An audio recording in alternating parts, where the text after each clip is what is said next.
hermosa tarde soleada en Sol y Lago, el barrio de mi juventud, y no voy a decir que nos encontramos de casualidad porque en realidad nos convocamos con la Noé Salcedo para charlar. ¿Cómo estás, Luis? Bien, vos sabés que a mí cuando me encuentro me gusta o arrancar con un chiste o entrar por la tangente. A ver, ¿con qué vas? Y te puedo decir que Córdoba es la segunda ciudad. ¿Y vos qué me vas a decir? No, arrancamos mal. Cancelo, ¿No? cancelo. ¿Rosario? Sí, Rosario. ¿Rosario siempre estuvo cerca? Rosario, sí, sigue cerca. Está complicado Rosario. ¿Y desde se ve desde acá medio heavy Rosario. Sí, la Chicago Argenta, una ciudad que me encanta. Otra cosa que te querría decir es preguntarte quién cocina en tu casa. No, eso no lo puedo ni pensar. El Rossetti grande y el Rossetti chico. Porque Rossetti... ya lo estoy encaminando a Guido también para Vamos a decir que Gastón Rossetti es uno de los mejores cocineros que hay en Carlos Paz. Sí, sería un desperdicio cocinar. Yo, aparte, las veces que lo intenté, Luis, termina la comida a la basura, se cae, se rompe. Vivo comiendo revueltos, si no. Bueno, espero que el viento no nos esté jugando una mala pasada. Vamos a hablar, Noelia, de algo que la verdad me impactó, que leí en las redes sociales, en tu Facebook, para ser más, que no era tan nuevo. No. Lo subiste hace 5 años. Yo te felicité por partida doble, por la decisión que tomaste y por haberlo posteado y en todo caso por repostearlo. ¿Por qué no me contás un poquito de qué se trata? Sí, yo lo publiqué hace 5 años, y ahí contaba que hacía 10 años había conocido la verdad y la verdad me hizo libre. Usé ese título porque, bueno, es obviamente una frase de Jesús, de la Biblia, y es como yo sentí mi liberación de tantos años sometida a la fe, no a la fe, a la religión. Bien. Decir. Yo diferencio siempre esto, lo que es la fe, no juzgo ni la fe, ni las iglesias, ni los líderes religiosos, pero sí la forma en que muchos tienen de manejar a la gente y de subyugar a la gente bajo esa fe con fines, digamos, para ganar ellos algo. Que no voy a entrar tampoco en ese terreno. No, me interesa más el tema. Forma de sometimiento. El tema personal, lo que vos viviste desde tu infancia, claro. Que empezó a través de juegos, de cantos y de una manera natural. Lo incorporás. Uno cuando es niño, yo lo veo con mi hijo de 4 años, repetís, sos una esponja que absorbe todos los niños. Mi familia entra a una iglesia evangélica en Rosario en el año 91. Por eso empezamos hablando de Rosario, claro. Claro, yo soy de Rosario. Déjame decirme un poco Carlos Pazonza también. Sí. ¿Me permitís? Acá yo le he dado el carnet de Carlos Pazonza. Tengo más años de vivir en Carlos Paz que en Aparte Rosario. no es una cuestión, yo le digo a la gente, más allá que el gentilicio es en broma, no es peyorativo, trata de ser simpático, alguna gente no lo entiende. Yo le he dado carnet de Carlos Pazonza a gente que tiene 2 años nomás acá. Aparte es la esencia de Carlos Paz misma, la gente que viene de afuera. Tal cual. Bueno, te decía, en el año 91 mi familia entró a la iglesia, yo era muy chica, tenía 7 años. Y claro, yo iba a jugar. En ese momento la iglesia es una gran iglesia, de la que yo me refiero en Rosario, estaba en construcción, un edificio enorme. Entonces yo jugaba, bueno, contenta. Fue pasando el tiempo y ya las reuniones no nos permitían estar jugando, sino estar sentados con nuestros padres, escuchando. En ese tiempo la iglesia construye y comienza la escuela, que termina siendo nivel inicial, primaria, secundaria y también tiene carrera terciaria. Y me pasan de una escuela común, una escuela secular, la Escuela República del Paraguay, a la escuela de la iglesia. Y ahí comienza una historia de 24 horas prácticamente de bombardeo en plena bíblico. Etapa adolescente, cuando nos empezamos a cuestionar todo. Claro, yo tenía 10 años cuando empecé en la escuela, pero ya te digo, de los 7 que iba a la iglesia. Y el problema es cuando yo te digo, te van cercando. La escuela era evangélica, los profesores evangélicos, todos mis compañeros, o la mayoría, después en el secundario ya estaban más los rebeldes, los que tenían su propia decisión o forma de vivir, con los que no nos podíamos juntar, obviamente. Si yo me empezaba a juntar con alguno de los que ya renegaba de la fe, a mis padres le decían que limite. Entonces yo apunto a eso, a que entrabas a la iglesia y nos hacían leer la Biblia, orar antes de la clases seculares, ¿no? Sí. Y todo esto, los fines de semana en la reunión, en mi casa se leía muchísimo la Biblia, yo me sé la Biblia de memoria prácticamente. Mirá. O sea, todavía lo recuerdo y por eso también uno aprende a rescatar lo bueno y lo malo, ¿no? Por eso es que uso ese texto en el principio, que la verdad me hizo libre. Así que ahí pasaron, no sé, ya perdí la cuenta cuántos años.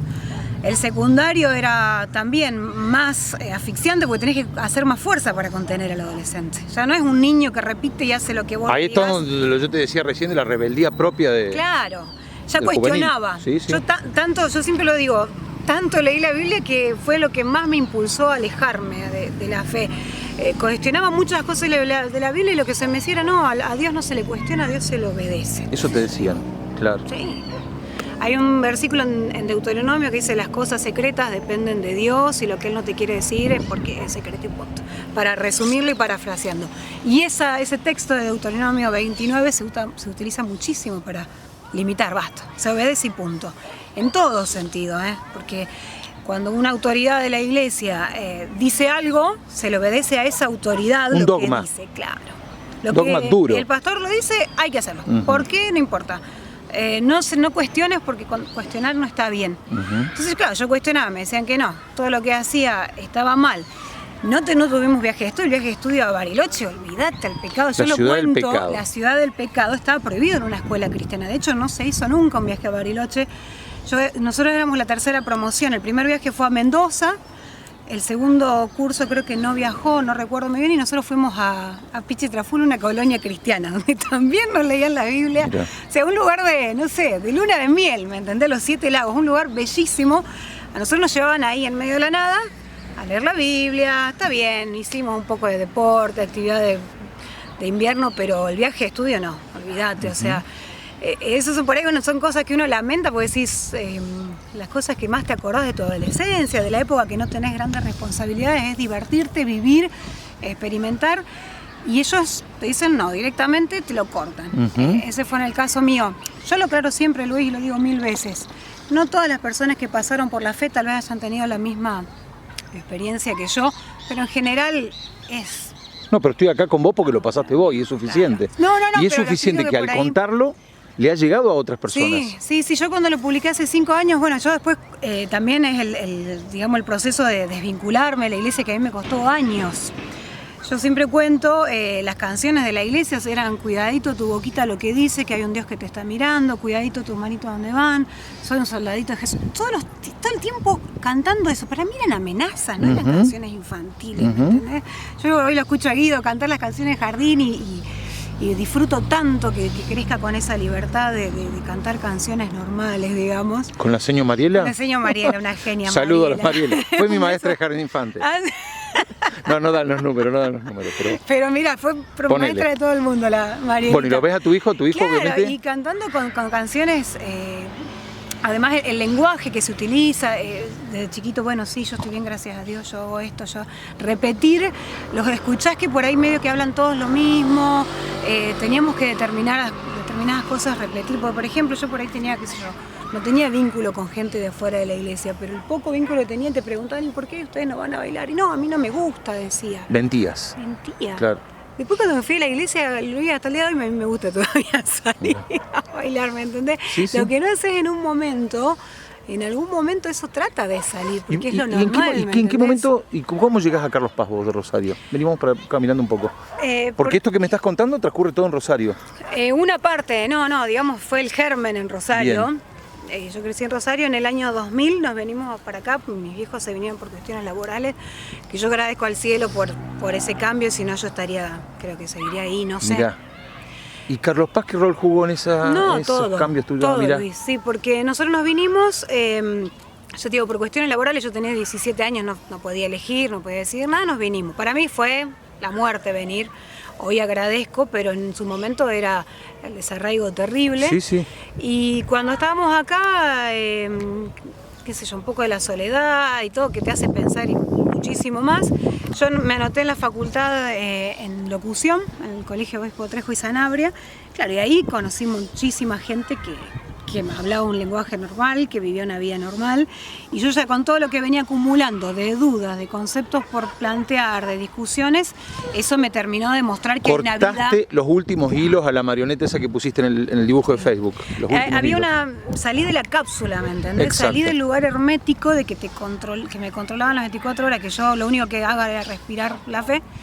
Me abrí y empecé a conocer a otras personas. Yo si bien un tiempo acá seguí como trabajando para la iglesia y con la fe, de hecho un rol bastante protagónico, digamos, pero no quería saber nada, yo quería irme, pero bueno, la presión era muy grande. De hecho, yo lo cuento, tardé 2 años en decir, bueno, basta. O sea, 2 años de querer irme y no poder. ¿Tuviste miedo en algún momento? Sí, todo el tiempo. Bien. Es que el miedo es lo que te mantiene aferrado a la fe. El miedo al infierno, el miedo al castigo divino, el miedo a una No, pues yo me enfermedad. refería a miedos más terrenales, a No, que alguien no. acá, más allá de cuestionarte, abandonar cosas, te presione de alguna manera. Y sí, la familia, mi miedo era la familia. Que lo logramos salir adelante fue una situación muy tortuosa que yo esa parte prefiero preservármela. Hoy seguimos muy bien con la familia, ellos siguen con su fe en la iglesia, todo. Perfecto. Yo decidí también como seguir adelante y punto, más allá de que ellos estén en el mismo lugar que a mí tanto daño me hizo. Yo decidí para seguir con mi familia, digamos. Yo el máximo miedo era un castigo, a lo divino, al infierno, a cosas que no las ves, que no las comprobás. Ese era mi miedo. Yo me fui directamente, cuando estuve en Rosario hablé con el pastor, yo me desvinculé formalmente de la iglesia. La respuesta fue muy... La pones ahí en el posteo, de hecho. La dije, sí. Lo menciono. Le fui a decir a mi papá espiritual en ese momento, porque uno tiene una relación muy, muy fuerte con el padre espiritual, con el pastor, quien sea tu referente, y él yo le fui a decir que no encontraba a Dios ahí adentro y que me iba, no tenía sentido estar. ¿Con quién te estarás revolcando?, me dice. ¿Textual? No te miento, Luis, por mi hijo te lo digo. No, lo estás mirando. No, sé que no mentís. Yo me quedé así. Y era, viste, de respetarlo, de no faltar el respeto, pero él me faltó el respeto a mí, me da ganas de salir corriendo y le dije, no, esto no tiene nada que ver con eso. Y ahí me fui. Cortaste el último hilo de la marioneta. Sí. Además me sirvió, ¿eh? A mí Claro. me llevaron como para restaurarme, como para volver como llevarme a un hospital, y me sirvió para cortar. Esperé una disculpa, esperé cualquier cosa, pero no. Evidentemente que no esperé al pastor que vaya a buscar a la ovejita perdida, pero eso pasaba en el cuento de la Biblia, no en la vida real. Y ahí me fui. Fue un proceso largo, ya te digo, de irme totalmente, porque vivía en la casa de mis viejos, no podía hacerme la loca tampoco, vivir mi vida, porque era el techo de ellos. Me hablabas antes del rol de Carlos Paz. Yo en ese tiempo había empezado a trabajar también en Next, en BCP. Con mis amigos, los hermanitos Paz. Yo a los chicos, a los Pacher, al Toro Diani, a José María, al Gringo Chossi, los adoro. O sea, para mí fueron la contención. Mirá. Una contención muy grande. De hecho, yo me reía siempre porque la primera vez que yo fui a un boliche fue en el año, cuando tenía 23 años, fuimos a Kiops a una apertura temporal. A los 23 años. A los 23 años, la primera vez que fui a un boliche. A escondido, o sea, armé todo un circo, le dije a mi mamá que tenía que hacer una nota para BCP, pobre Jorge Perea, perdón, pero le dije a mi mamá que era culpa tuya.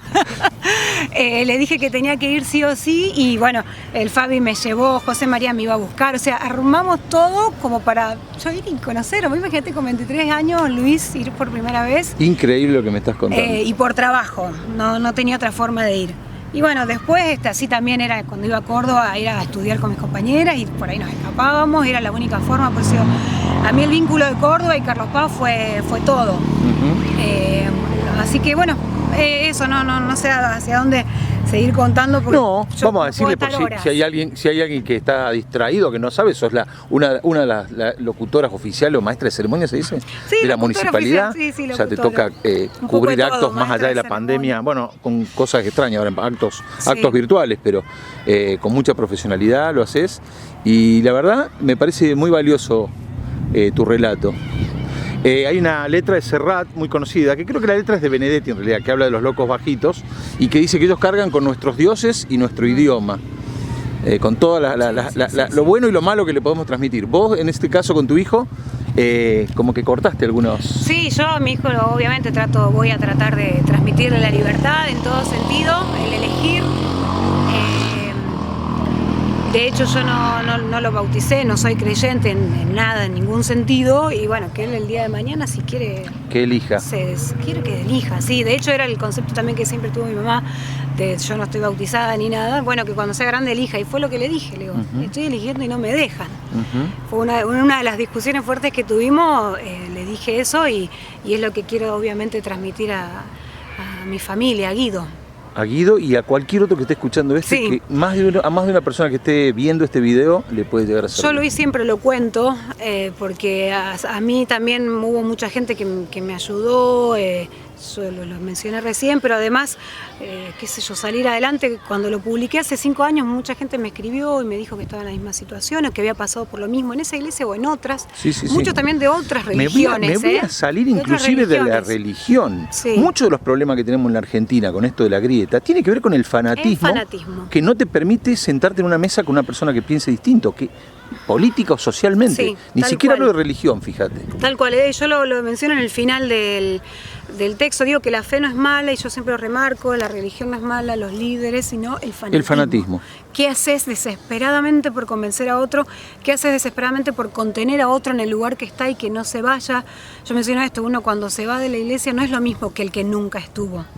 Con el que nunca estuvo todavía tenés la chance de traerlo hacia adentro de la fe. El que se fue, sabes por qué se fue, y es más fácil que el otro te lleve a que vos lo traigas de nuevo. Entonces se corta a niveles terribles, Luis. Yo dentro de la iglesia, estando, yo te digo, inclusive ciertas jerarquías tenés dentro de la iglesia a las que yo estaba llegando, y escuchaba cosas como que se cortan relaciones porque la nena quedó embarazada antes de casarse, ¿me entendés? Que eso es un tema súper tabú, por eso el pastor me lo dijo cuando yo le fui porque Exacto. te exigen llegar virgen al matrimonio, por eso los chicos se casan con 19, 20 años, vos lo ves, che, ¿qué haces casándote a los 20 años, me entendés? Y no tienen otra opción, o es lo que te lleva. O es la forma de escaparse a lo mejor. O es la forma de estar con tu pareja, Sí, sí, ¿me sí. entendés? O es la forma de escaparse, pero también a partir de ahí, viste, es un tejido muy profundo, Luis, muy complejo y un trabajo muy fino que se viene haciendo hace muchos años y que lamentablemente creo que lo que más hacen es alejar a la gente de la fe en vez de traerla, porque cuando te das cuenta que estás sometido y te liberás, no querés volar más. Genial, Noé. Mira, ahí atrás tuyo, allá donde está el Cerro Mocho, Sí. el Cerro de la Cruz. Bueno, ahora hay una construcción, pero ahí hace, en el año 30 y pico, una persona que ni siquiera era sacerdote, uruguayo, Bernardo Elías, levantó una cruz. No creo que la haya levantado con ideas de fanatismo, creo que la levantó con ideas justamente de libertad y de fe, por supuesto, O de fue profunda, referencia, pero de la cruz está referencia, ahí. algo a seguir Yo creo que y no algo a seguir obligadamente. Claro, la fe está ahí, el Dios o el como quieran llamarlo debería estar a disposición, nadie debería imponernos nada. De hecho, yo cuando cuento de mi no fe, que te digo siempre, si vos querés creer, yo no te voy a tratar de convencer de que la dejes. Si querés te cuento por qué yo no creo hoy en día, pero en qué creo, pero creo que tenemos que dar libertad y como lo decías en todo, Luis. El problema de la fe es que no va de la mano con el razonamiento. Yo Ahí te está. puedo explicar, pero la fe es justamente creer en lo que no se ve, creer ciegamente en algo, y ahí es como que se desvincula del origen mismo del ser humano, que es el razonamiento, el raciocinio que nos separa de los animales. Entonces, razón y fe lamentablemente no va. Por eso creo que no hay que discutir de religión. Gracias, Noé. Gracias a La vos, seguimos Luis. otro día. Dale, no hay problema.